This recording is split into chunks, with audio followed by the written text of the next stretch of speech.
Uttarbanga medical college ও হাসপাতালে রোগী পরিষেবা উন্নত করার উদ্যোগ। রোগী কল্যাণ সমিতির মঙ্গলবার দুপুরে রোগী কল্যাণ সমিতির বৈঠক আয়োজিত হয় হাসপাতালে। উপস্থিত ছিলেন জেলা মুখ্য স্বাস্থ্য আধিকারিক তুলসী প্রামাণিক, হাসপাতালের সুপার সঞ্জয় মল্লিক, প্রিন্সিপাল ইন্দ্রজিৎ সাহা, সদস্য তথা শিলিগুড়ির মেয়র গৌতম দেব সহ অন্যান্যরা। জানা গিয়েছে, এদিন হাসপাতালের সুপার স্পেশালিটি ব্লকে 10 বেডের একটি আইসিসিইউ বিভাগ চালু করা হয়। এছাড়াও আইসিসিইউ 10 বেডের বিভাগ হাসপাতালের মূল বিল্ডিংয়ে যা আগে থেকে ছিল সেখানেও থাকবে। পাশাপাশি এদিন পেসমেকারের জন্য কার্ডিওলজি বিভাগ স্থানান্তরিত করা হয় সুপার স্পেশালিটি ব্লকে। ওই ব্লকে সেন্ট্রাল ল্যাবরেটরি ফেব্রুয়ারির দ্বিতীয় সপ্তাহের মধ্যে স্থানান্তরিত করা হবে। আমরা এই ইস্টার্ন বাইপাস আমরা 4 লেনিং করেছিলাম পিডব্লিউডি ডিপার্টমেন্টকে হ্যান্ডওভার করার পর, এবং 64 পেয়ার লাইট টিউবলার পোলের উপরেও লাগানো হয়েছে।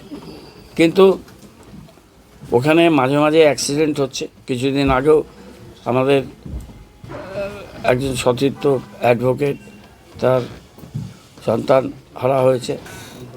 তার আগেও জলেশ্বরী বাজারে ওখানে গাড়ি ঢুকে গেছিলো দোকানের মধ্যে। ওখানে সেই ট্রাফিক অ্যাক্সিডেন্টের বিষয়টা কমানোর জন্যে আজকে এই মিটিংটা করা হলো। DCP traffic, PWD electrical, PWD civil, আমাদের কমিশনার ম্যাডাম, অন্যান্যরা, আমরা আমাদের এমআইসিস, ওখানকার কাউন্সিলর, মেয়র, ডেপুটি মেয়র আমরা ছিলাম। তো সেই মিটিংটা হয়েছে। কতগুলো সাজেশন পুলিশের থেকে এসছে। অনেকগুলো জায়গায় এই কাটটা বেশি করেছে। ওখানে স্থানীয় মানুষের চাপে তারা যখন রাস্তাটা হচ্ছিল অনেকটা বেশি জায়গা একটা চাপের মধ্যে করেছে। কোনো জায়গায় তারা সরিয়ে দিয়েছেন। এই সব জায়গাগুলোতে অ্যাক্সিডেন্ট প্রোন হয়েছে।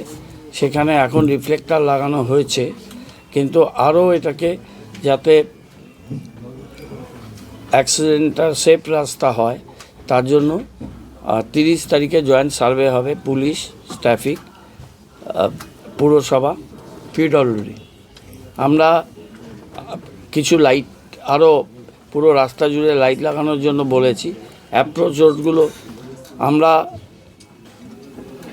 পুরসভার জায়গায় পুরসভা লাগিয়েছে, লাগাবে।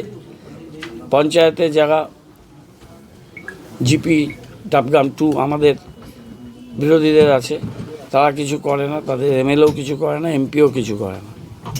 ওইখানে কোনো ফান্ড নেই, কিচ্ছু নেই। এরা কিচ্ছু দেয় না। এদের ল্যান্ড থেকেও কিছু দিতে পারে, এরা কিছু করে না। আমাদেরই করতে হবে ইলেকট্রিফাইড করা। এই যে বাইফার্কেটেড এরিয়া কাট, অনেকগুলো জায়গায় বড় বড় কাট নিয়েছে। কিছু স্থানীয়দের তাদের চাপ ছিল, বারে বারে আমরা বুঝিয়েছি যে এত বড় বড় কাট নেওয়া যাবে না। অনেক জায়গায় জবরদস্তিও করেছে। সেগুলোকে আমরা রিডিউস করতে হবে। ট্রাফিক, পুলিশ, ডিসিপি তারা রিটেন কতগুলো সাজেশান দিয়েছে। স্পিড ব্রেকার কিছু লাগাতে হবে, রিফ্লেক্টার লাগিয়েছে আরেকটু লাগাতে হবে। আর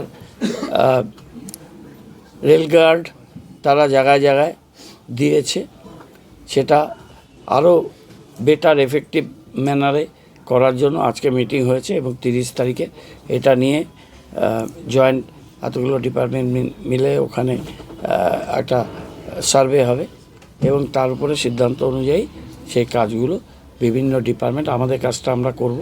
আর যেহেতু ওখানে পঞ্চায়েত আছে অপোজিশনে, তারা কিছু করে না, আমি জেলা শাসককেও বলবো যে জেলা পরিষদ থেকেও ওই অ্যাপ্রোচ রোডগুলো, পঞ্চায়েতের অ্যাপ্রোচ রোডগুলোতে অ্যাপ্রোচের মধ্যে যেন লাইটটা তারা লাগায়।